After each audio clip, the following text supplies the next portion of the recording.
Hey guys, so I'm working on this rust on the other side. I forgot to video it, but it looked very similar to this.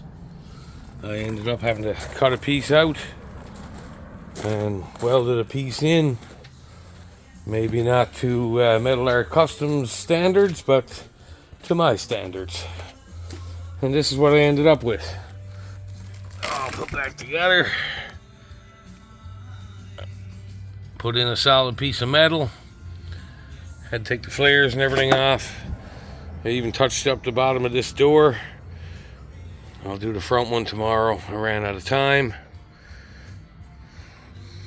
But if I get that other side fixed, that should be the only thing stopping it for body-wise passing the safety anyway. I still got brakes and stuff to do, but it's getting there. A little bit at a time. Thanks for taking a look. Have a good day.